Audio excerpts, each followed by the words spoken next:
इस चीज से लगा सकते हैं कि हमने एक दिन में 3 चैप्टर और फिर एक चैप्टर को 3 दिन में पढ़ा है, अभी यानी पढ़ेंगे, ठीक है। रीजन ये है कि इसमें जो ट्रांसवर्स सेक्शंस हैं वो बहुत important exam point of view से ड्रॉ करने को आ सकते हैं, लेबल करने को आ सकते हैं। और इनमें जो ट्रांजिशंस है ना स्ट्रक्चर की, कि एक लेवल पर एक चीज थी लेकिन दूसरे लेवल पर उसकी जगह क्या होगा, ये एमसीक्यू के लिए भी इंपॉर्टेंट पॉइंट है, ठीक है। तो आज हमारा फाइनल स्टेप है ब्रेन स्टेम का मिड ब्रेन। आज मिड ब्रेन के स्ट्रक्चर्स डिस्कस करके इसको फिर कंपेयर भी करेंगे हमने जो पहले स्ट्रक्चर्स पढ़े हैं उनके साथ, और इससे रेलिवेंट फिर चीजें हम देख लेंगे कि नर्व्स वगैरह यहाँ पर क्या मिलेंगी, क्या होगा, ठीक है। तो चले आगे चलते हैं।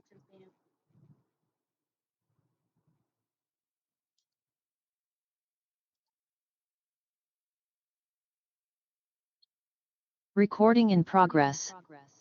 आज का जो हमारा डिस्कशन का टॉपिक है वो है द ब्रेन स्टेम। आज हम मिड ब्रेन पढ़ेंगे जो कि सुपीरियर मोस्ट पोर्शन है ब्रेन स्टेम का। लेक्चर की आउटलाइंस वैसे ही है जैसे हमने ब्रेन स्टेम के बाकी पार्ट्स पढ़े थे, यानी कि हम इंट्रोडक्शन और उसके बाद एक्सटर्नल सरफेस और इंटरनल स्ट्रक्चर पे फोकस करेंगे। तो मिड ब्रेन की बात करते हैं। मिड ब्रेन जो है वो ब्रेन स्टेम का सबसे सुपीरियर पोर्शन है, और ये वो पोर्शन है जो ब्रेन स्टेम को ओवरलाइंग सेरिब्रम के साथ कनेक्ट करता है, और टू बी स्पेसिफिक सेरिब्रम के डायंसेफ्लॉन पोर्शन से। और इसके नीचे मौजूद है ब्रेन स्टेम का मिडल पोर्शन पॉन्स, और यानी कि ये स्ट्रक्चर जो है अब ये पॉन्स तक पहुंचने वाले स्ट्रक्चर्स और सेरिब्रम के दरमियान कंडुइट का काम करेगा। फीचर्स की बात करते हैं इंपॉर्टेंट, तो जैसे बात की अपर मोस्ट पार्ट है ब्रेन स्टेम का, पॉन्स के साथ कंटिन्यूस है बिलो और अबव फोर ब्रेन के साथ या सेरिब्रम के साथ। इसके अंदर एक कैविटी होती है जिसको हम सेरिब्रल एक्वेडक्ट कहते हैं। ये वो स्ट्रक्चर है जो थर्ड वेंट्रिकल को फोर्थ वेंट्रिकल के साथ कनेक्ट करता है। जब तक हमने पॉन्स और मेडुला ऑब्लोंगेटा की बात की थी तब तक हम वहां फोर्थ वेंट्रिकल की बात करते थे। अब मिड ब्रेन के लेवल पर जो स्ट्रक्चर लाई करेगा वो सेरिब्रल एक्वेडक्ट है, जो कि अंडरलाइंग फोर्थ वेंट्रिकल को ओवरलाइंग थर्ड वेंट्रिकल से कनेक्ट कर रहा है। लोकेशन के इंपॉर्टेंट पॉइंट्स याद रखने के, रोस्ट्रल टू पॉन्स के पॉन्स से ऊपर है, वेंट्रल टू सेरिबेलम सेरिबेलम से एंटीरियर है, और कॉर्डल टू थैलेमस, ठीक है। थैलेमस, डायंसेफ्लॉन, फोर ब्रेन, ये सब एक ही स्ट्रक्चर्स, एक रीजन है बेसिकली, जो सब इसके सुपीरियर एस्पेक्ट्स में आप कह सकते हैं, ठीक है। डायंसेफ्लॉन का ही पार्ट है थैलेमस। ये भी कह सकते हैं कि डायरेक्टली ऊपर थैलेमस लाई करता है, ये भी कह सकते हैं कि डायंसेफ्लॉन लाई करता है, ये भी कह सकते हैं कि फोर ब्रेन लाई करता है, क्योंकि हम डिफरेंट डिस्ट्रीब्यूशंस में पढ़ते हैं ब्रेन को। Fore brain, mid brain, hind brain भी कहते हैं। उसके अलावा पार्ट्स करके डायंसेफ्लॉन, टीरेंसेफ्लॉन, मीजनसेफ्लॉन, माइलेनसेफ्लॉन इस तरह भी पढ़ते हैं। तो इस हिसाब से सब चीजें ठीक हैं इसके सुपीरियर रिलेशंस में। सेरिब्रल एक्वेडक्ट से रिलेशन समझने के लिए वेंट्रिकल्स का थोड़ा सा आइडिया होना जरूरी है। वेंट्रिकल्स क्या है? वेंट्रिकल्स वो स्ट्रक्चर हैं जो ब्रेन के अंदर मौजूद हैं, और इनके अंदर फ्लो करता है एक फ्लूइड जिसका नाम है सीएसएफ, सेरिब्रोस्पाइनल फ्लूइड। इसका स्ट्रक्चर ऐसे है कि दो लेटरल वेंट्रिकल्स हैं, वो आपस में कनेक्टेड हैं। फिर उनके दरमियान में मौजूद है एक और वेंट्रिकल जिसका नाम है थर्ड वेंट्रिकल, यानी फर्स्ट और सेकंड यहाँ पर अपनी पोजीशन की वजह से नाम दी गई हैं लेटरल वेंट्रिकल्स, जो कि सेरिब्रम के दो हेमिस्फेयर्स के दरमियान मौजूद है, ठीक है। फिर थर्ड वेंट्रिकल है लोअर पोर्शन पर, फिर है सेरिब्रल एक्वेडक्ट। जो सेरिब्रल एक्वेडक्ट है ये थर्ड वेंट्रिकल को फोर्थ वेंट्रिकल से मिलाती है, और फोर्थ वेंट्रिकल वही है जो कंटिन्यू करती है नैरो डाउन होकर सेंट्रल कैनाल बनकर मेडुला के लोअर पोर्शन में और स्पाइनल कॉर्ड में, ठीक।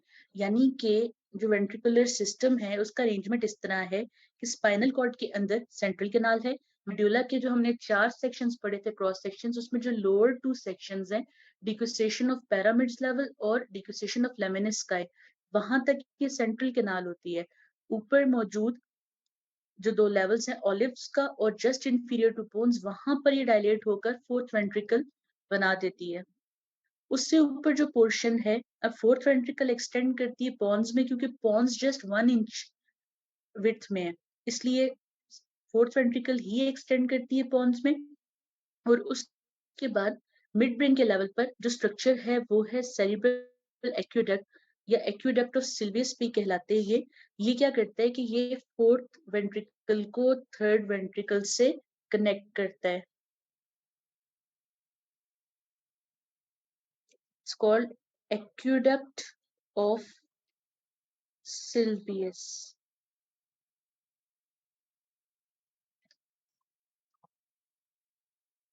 मिड ब्रेन के पार्ट्स की बात करते हैं. मिड ब्रेन के डिफरेंट पार्ट्स हैं जैसे कि क्रस्ट सेरिब्री. क्रस्ट सेरिब्री इसका सबसे एंटीरियर मोस्ट पोर्शन है और इसको बेस ऑफ मिड ब्रेन भी कहते हैं. अब क्रस्ट सेरिब्री के अंदर कॉर्टिकोस्पाइनल ट्रैक्ट्स, कॉर्टिकोपोंटाइन ट्रैक्ट्स और कॉर्टिकोबल्बर ट्रैक्ट्स मौजूद हैं. ठीक है, यानी कि हमने एक चीज पढ़ी थी कि मेडुला के अंदर जो पिरामिड्स हैं उसके अंदर सारे कॉर्टिकोस्पाइनल ट्रैक्ट्स होते हैं. अब ये सारे ट्रैक्ट्स ब्रेन स्टेम के एंटीरियर एस्पेक्ट पर ही डिसेंड कर रहे हैं, तभी ये ट्रैक्ट्स पॉन्स के भी हमें एंटीरियर एस्पेक्ट पर ही मिले थे. इसी तरह ये मिड ब्रेन के भी एंटीरियर एस्पेक्ट पर मौजूद हैं और क्या बना रहे हैं, क्रस्ट सेरिब्री नाम का स्ट्रक्चर है जिसको हम मिड ब्रेन की बेस भी कहते हैं. दूसरा जो स्ट्रक्चर क्रस्ट सेरिब्री से पीछे लाई करता है उसको हम टेगमेंटम कहते हैं.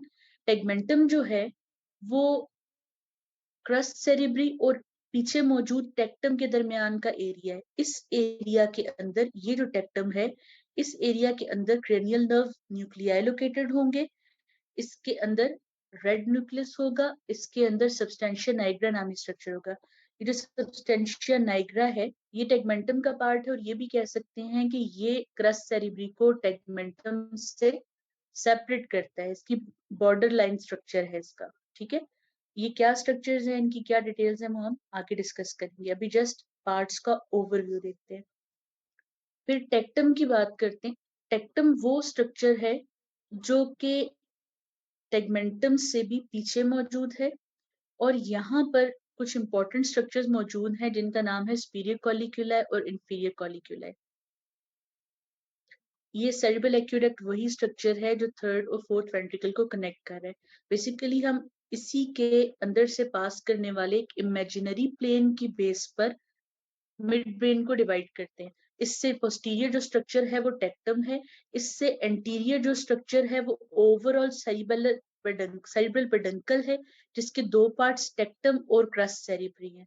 आगे इस चीज को हम दोबारा डिटेल से देखेंगे. फिर मिड ब्रेन के सेक्शन का एक क्लियर व्यू है जिसमें टेक्टम है पोस्टीरियर मोस्ट, टेगमेंटम है जहां पर न्यूक्लियाई मौजूद है मुख्तलिफ नर्व्स के और क्रस्ट सेरिब्री है जहां पर डिफरेंट टाइप ऑफ फाइबर्स मौजूद हैं जो कि कॉर्टिकोस्पाइनल, कॉर्टिकोबल्बर और कॉर्टिकोपोंटाइन ट्रैक्ट्स बनाते हैं, यानी पॉन्स में जाने वाले ट्रैक्ट्स बनाते हैं. ये एक पिक्चर है जिसमें आप मिड ब्रेन की एग्जैक्ट लोकेशन देख सकते हैं और ये जो सेक्शंस हम स्टडी कर रहे हैं ये देख सकते हैं. ठीक है, अभी जो हमने ओवरव्यू के लिए पिक्चर यूज की वो प्रॉपर इसकी प्लेसमेंट के साथ है कि ये पैटर्न है मिड ब्रेन का.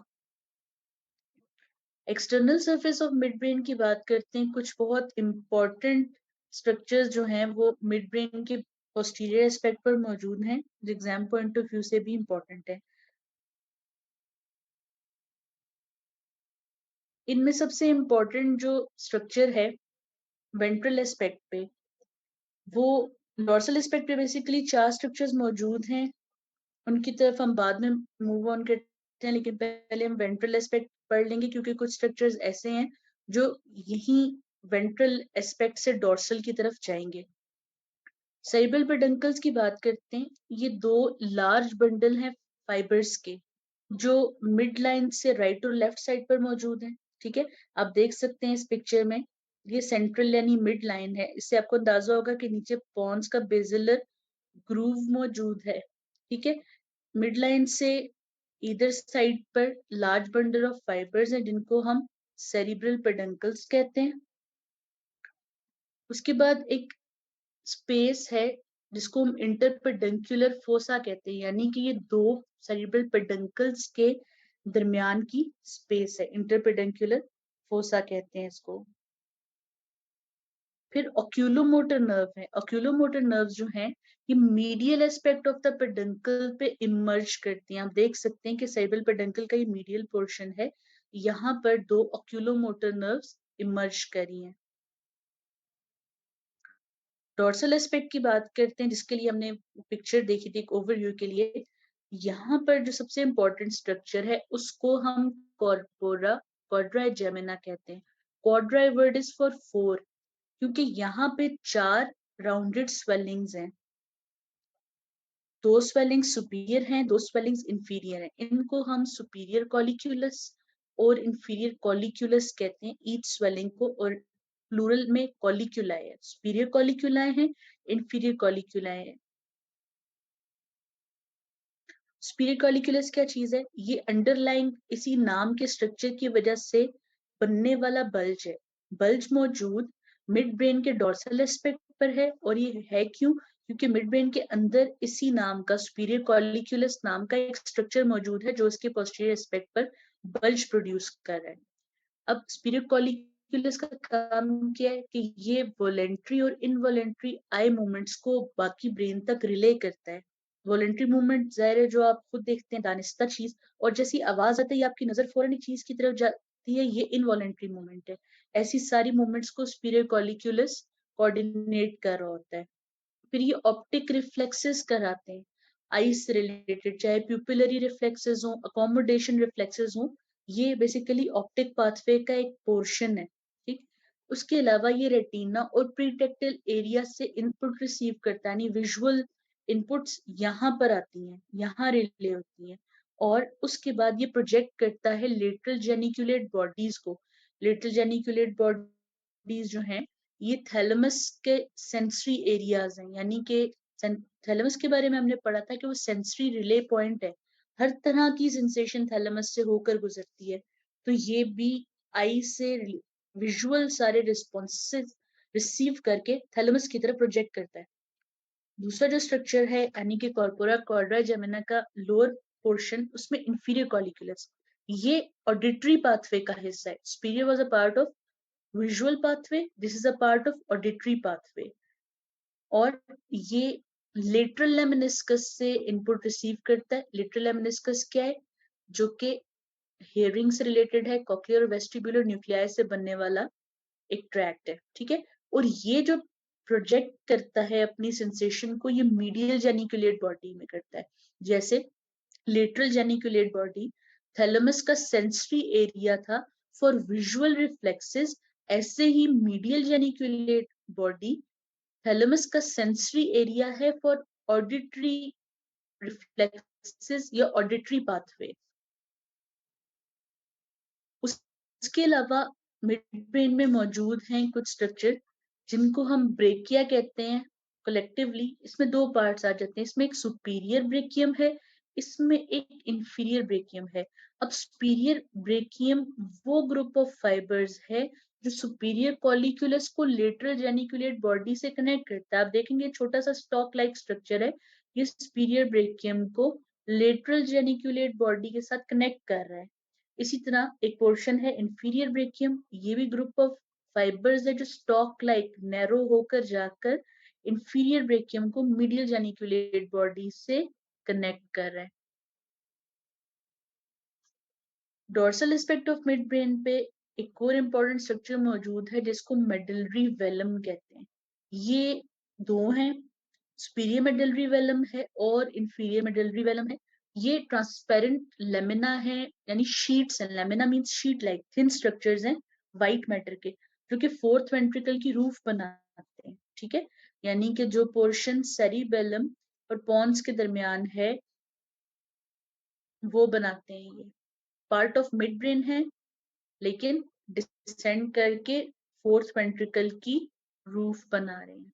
फोर्थ वेंट्रिकल खुद एग्जैक्टली लाई कर रही है पॉन्स से पीछे, सेरिबेलम के आगे, और क्योंकि मिड ब्रेन पॉन्स से ऊपर लेवल पर है इसलिए ये फोर्थ वेंट्रिकल की रूफ बना रही है। ठीक है, रूफ भी और पोस्टीरियर एस्पेक्ट भी, inferior part of roof, superior part of roof.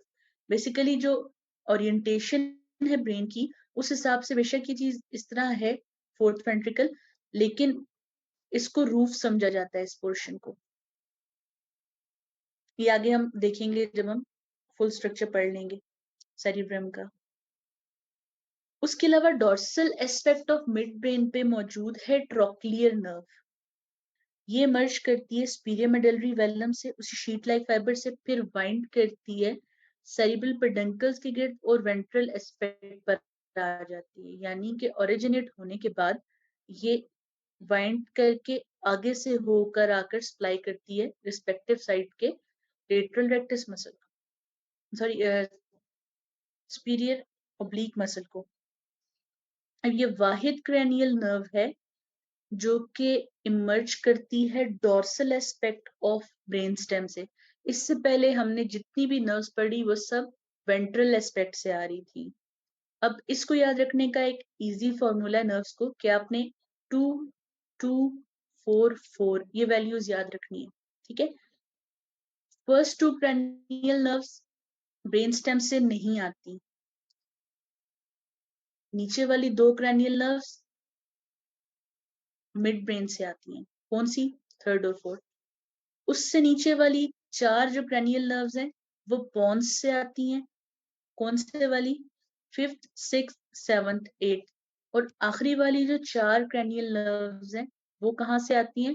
Medulla oblongata से, यानी कि 9, 10, 11, 12। ठीक है, 2, 2, 4, 4 ये याद रखेंगे तो डिस्ट्रीब्यूशन और एमसीक्यूज के लिए याद रखना आसान रहेगा, क्योंकि एग्जाम में एक एमसीक्यू इस तरह पूछा जाता है, एक क्रैनियल नर्व का जिक्र होता है और पूछा जाता है कि ब्रेन की किस पोर्शन में से ये ओरिजिनेट करती है। तो इस फॉर्मूला से आप इसको याद रख सकते हैं।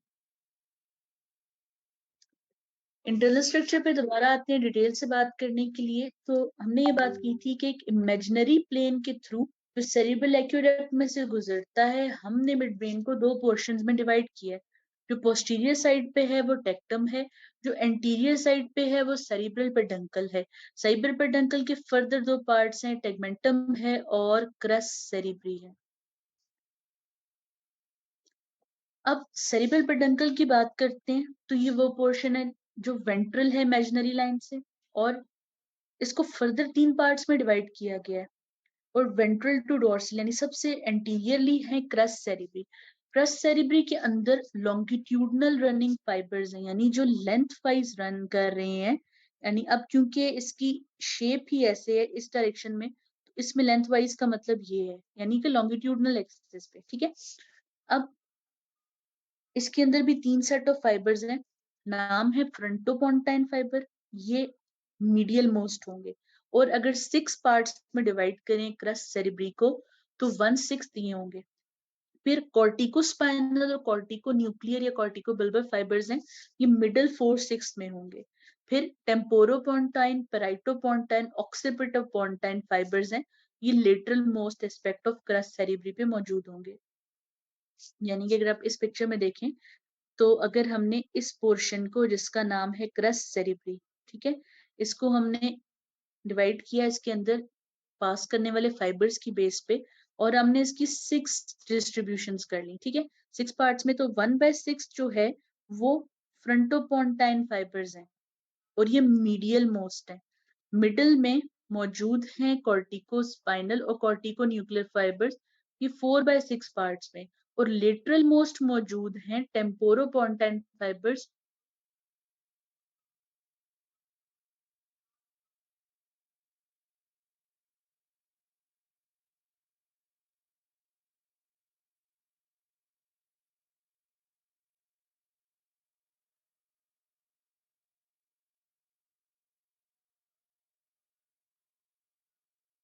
क्योंकि ये ऐसा एरिया है जो डार्क कलर का है, और डार्क क्यों है? क्योंकि ये एक सब्सटेंस प्रोड्यूस करता है जिसका नाम है न्यूरोमेलानिन। क्रस सेरिब्रे के पीछे मौजूद है। ठीक है, इसके अंदर न्यूरोमेलानिन डिपॉजिटेड है इस वजह से, और इसके न्यूरॉन्स जो हैं ये डोपामीन प्रोड्यूस करते हैं। डोपामीन क्या चीज है? डोपामीन एक न्यूरोट्रांसमीटर है ब्रेन का, और ये एक्साइटेटरी फंक्शन है। ठीक है, यही डोपामीन है जिसकी डेफिशिएंसी से, या वही एरिया है सब्सटेंशिया नाइग्रा जिसमें अगर डिजीज हो जाए तो पार्किंसन डिजीज होती है। कि पार्किंसन डिजीज के बारे में पढ़ा होगा कि बॉडी में रिजिडिटी आ जाती है, मूवमेंट स्मूथ नहीं रहती, क्योंकि डोपामीन इस तरह मूवमेंट्स करवा रही होती है, उसकी डेफिशिएंसी से बॉडी स्टिफ हो जाती है। इस चीज को हम क्लिनिकल एस्पेक्ट्स में ज्यादा डिटेल से डिस्कस करेंगे। तो सब्सटेंशिया नाइग्रा की बात करते हैं। सब्सटेंशिया नाइग्रा जो है वो फर्दर दो पार्ट्स में डिवाइडेड है, पार्स कंपैक्टा और पार्स रेटिकुलेटा। पार्स कंपैक्टा के अंदर डोपामिनर्जिक न्यूरॉन्स हैं, ठीक है, यानी कि जो डोपामीन से फंक्शन करते हैं, उनको एज अ न्यूरोट्रांसमीटर यूज करते हैं अपने एक्शन पोटेंशियल्स में, अपनी साइनेप्टिक ट्रांसमिशन में। और पार्स रेटिकुलेटा जो पोर्शन है उसमें गैबर्जिक न्यूरॉन्स है, ये इनहिबिटरी न्यूरॉन्स है, ठीक है, यानी कि ये अपना एक्शन करके कोई भी मूवमेंट, किसी भी एक्टिविटी को इनहिबिट करते हैं, डोपामिनर्जिक स्टिमुलेट करते हैं, एक्साइट करते हैं, और गैबर्जिक नेगेटिव हैं, इनहिबिट करते हैं। तीसरा जो पार्ट है वो टेगमेंटम कहलाता है। ये सब्सटेंशिया नाइग्रा और टेक्टम के दरमियान है। इस पार्ट के अंदर मुख्तलिफ न्यूक्लियाई हैं, असेंडिंग ट्रैक्ट्स हैं, डिसेंडिंग ट्रैक्ट्स हैं। न्यूक्लियाई के अंदर इसमें रेड न्यूक्लियस और प्रीटेक्टल न्यूक्लियस है, ठीक है। न्यूक्लियाई हम आगे सेक्शन में देखेंगे और इनके फंक्शंस भी। असेंडिंग ट्रैक्ट्स में हर तरह का लिमिनिस्काई इस पोर्शन में मौजूद है। अब आप रिकॉल करें कि जो पॉन्स हमने पढ़ा था, पॉन्स के भी दो पार्ट थे, एक उसका बेजिलर पार्ट था, एक उसका टेगमेंटम। तो उस टेगमेंटम के अंदर भी लेमिनिस्काई मौजूद थे, तो वो वही लेमिनिस्काई मिड ब्रेन के टेगमेंटम में भी मौजूद है, ठीक है। Medial lemniscus, trigeminal lemniscus, lateral lemniscus, ये सब यहाँ पर मौजूद हैं, ठीक है। उसके बाद डिसेंडिंग ट्रैक्ट्स हैं, जिसमें टेक्टोस्पाइनल और रूब्रोस्पाइनल ट्रैक्ट है। अब इस पिक्चर में देख सकते हैं medial lemniscus, lateral lemniscus, trigeminal और स्पाइनोथैलेमिक फाइबर्स का यहाँ पर मौजूद है सब, ठीक है।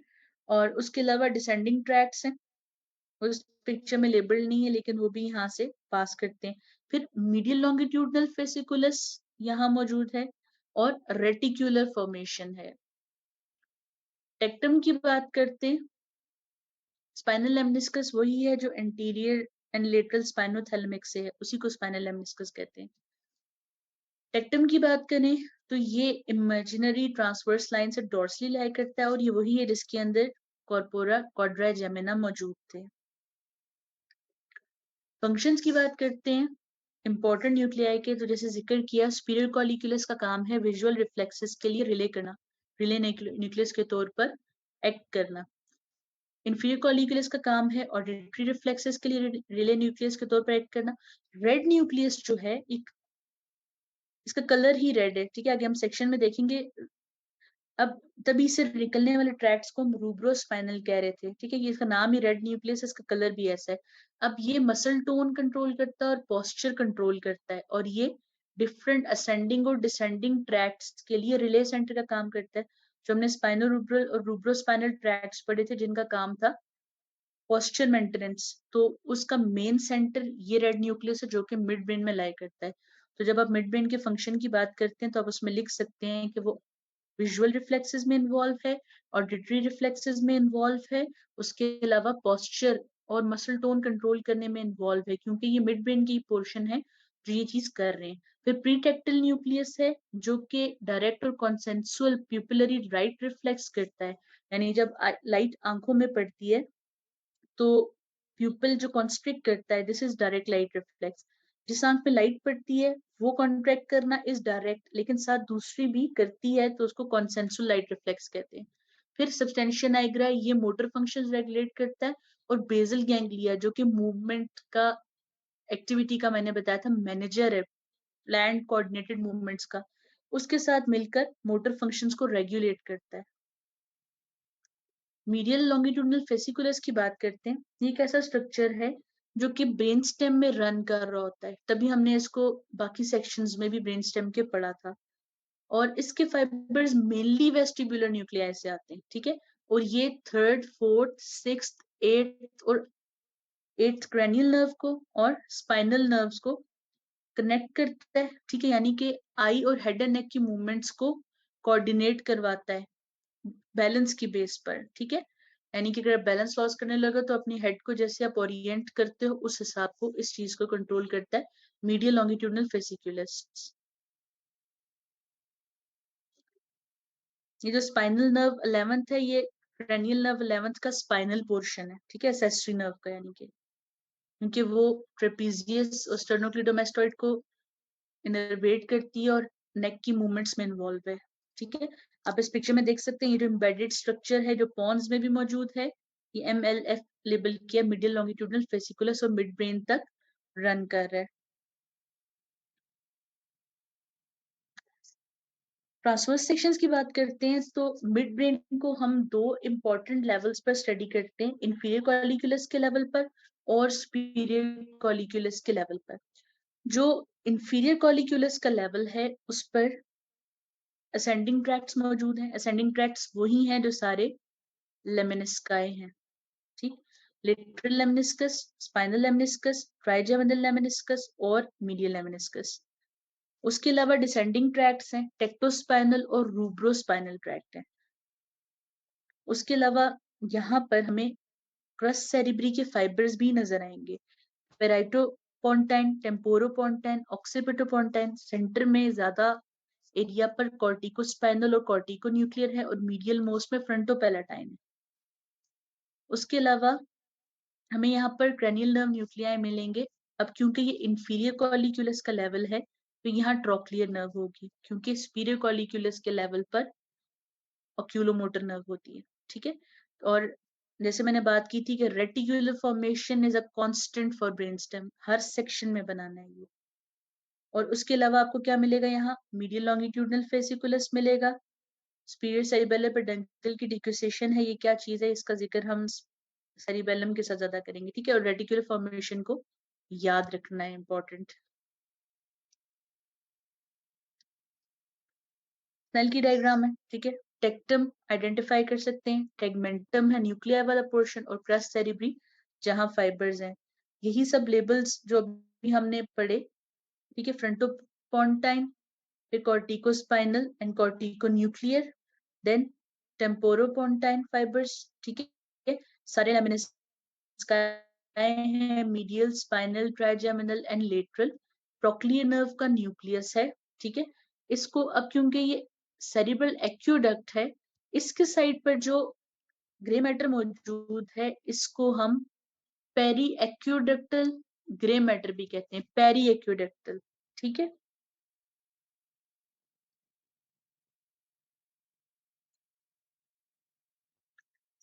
फिर बात करते हैं लेवल ऑफ सुपीरियर कॉलिक्यूलर की। यहाँ पर जो सेंडिंग ट्रैक मौजूद है उसपे स्पाइनल लेमिनिस्कस, ट्राइजेमिनल लेमिनिस्कस और मीडियल लेमिनिस्कस है। अब क्योंकि ये सुपीरियर लेवल है और इंफीरियर कॉलिक्यूलस के लेवल पर ही काम था ऑडिटरी और वेस्टिबुलर पाथवे का, तो लेटरल लेमिनिस्कस वहां पर टर्मिनेट हो गया, ठीक है। असेंडिंग ट्रैक में देखिए कि लेटरल लेमिनिस्कस मौजूद नहीं, क्योंकि उसका लिंक किसके साथ था, उसका लिंक था हेयरिंग के साथ, बैलेंस के साथ, तो वो इंफीरियर कॉलिक्यूलस के लेवल पर ही टर्मिनेट हो गया है। उसके बाद यहाँ मौजूद है डिसेंडिंग ट्रैक्ट्स, जैसे कि डोर्सल टेगमेंटल डिक्यूसेशन है, ठीक है। टेक्टोस्पाइनल ट्रैक की डिक्यूसेशन इज कॉल्ड डोर्सल टेगमेंटल डिक्यूसेशन। हम ये चीज पहले पढ़ चुके हैं ट्रैक्ट्स में। रूब्रोस्पाइनल ट्रैक की डिक्यूसेशन को कहते हैं वेंट्रल टेगमेंटल डिक्यूसेशन, ठीक है। उसी तरह फाइबर्स यहाँ पर भी मौजूद है, फ्रंटोपोन्टाइन, कॉर्टिकोस्पाइनल, कॉर्टिकोन्यूक्लियर, पेराइटोपोन्टाइन, टेम्पोरोपोन्टाइन और ऑक्सीपिटोपोन्टाइन, ठीक है। फिर रेटिकुलर फॉर्मेशन, और यहाँ पर एक रेड कलर का स्ट्रक्चर बनाना है जिसको हम रेड न्यूक्लियस कहते हैं, ठीक है। और मीडियल लॉन्गिट्यूडनल फेसिकुलस भी यहाँ मौजूद होगा। अब क्रेनियल नर्व जो यहाँ पर बनानी है वो ऑक्यूलोमोटर नर्व है, ठीक है। ऑक्यूलोमोटर नर्व यहाँ पर वेंट्रल एस्पेक्ट पर आ रही है और ऑक्यूलोमोटर नर्व के न्यूक्लियाई यहाँ मौजूद है। फिर सुपीरियर कॉलिक्यूलस की डायग्राम स्नेल से, ठीक है। Superior colliculus, cerebral aqueduct, central grey matter या पेरी एक्यूडक्टल ग्रे मैटर इसको कह सकते हैं, ठीक है। उसके अलावा ऑक्यूलोमोटर नर्व का न्यूक्लियस है, मीडियल लॉन्गिट्यूडनल फेसिकुलस है, रेटिकुलर फॉर्मेशन है, रेड न्यूक्लियस है, सब्सटेंशिया नाइग्रा यहाँ लेबल्ड नहीं है कलर से, लेकिन ये आपको पता होना चाहिए कि टेगमेंटम और क्रेस्ट सेरिब्री के दरमियान सब्सटेंशिया नाइग्रा है, ठीक है। फाइबर्स और लेमिनिस्काई यहाँ मौजूद है। अगेन बता दूं, लेटरल लेमिनिस्काई सुपीरियर कॉलिक्यूलस के लेवल पर नहीं होगा, उसका काम हेयरिंग से रिलेटेड है, तो वो इंफीरियर कॉलिक्यूलस के लेवल पर ही टर्मिनेट हो जाएगा। इस पिक्चर को हमने पहले मेडुला ऑब्लोंगेटा के साथ पढ़ा था, आज हम इसको रिकॉल करेंगे क्योंकि हम जो स्ट्रक्चर्स पढ़ चुके हैं वो अब सारे यहाँ मौजूद होंगे। हमने बात की थी बेसल और एरर प्लेट के डेरिवेटिव्स की, कि वो अरेंज्ड होते हैं और उनके डेरिवेटिव्स ब्रेनस्टेम के पार्ट्स बनाते हैं। फिलहाल इस पिक्चर में जो चीज आपने समझ के याद करनी है, देखिए यहाँ पर जो डेरिवेटिव हाइपोग्लॉसल नर्व बना रहा है, ठीक है, वही डेरिवेटिव यानी रेड कलर से शो किया हुआ सोमैटिक इफरेंट मिड ब्रेन में थर्ड और फोर्थ क्रेनियल नर्व बना रहा है, ठीक है। मेडुला ऑब्लोंगेटा के लेवल पर जो स्ट्रक्चर 12th नर्व बना रहा है, वही structure somatic efferent basal part का मिड ब्रेन के लेवल पर थर्ड और फोर्थ क्रेनियल नर्व बना रहा है, ठीक है। इस तरह करके आपने इस पिक्चर को जब अपने सेक्शंस याद कर लेने हैं, आपने आमने सामने रखकर कंपैरिजन में उनको ड्रॉ करके इस पिक्चर से भी चीजें कंपेयर करनी है। फॉर एग्जाम्पल अभी हम जाते हैं इस पिक्चर पे, ये सेंसरी डिक्यूसेशन लेवल या लेमनिस्कल डिक्यूसेशन लेवल वाली पिक्चर है स्पाइनल सॉरी मेडुला ऑब्लोंगेटा की।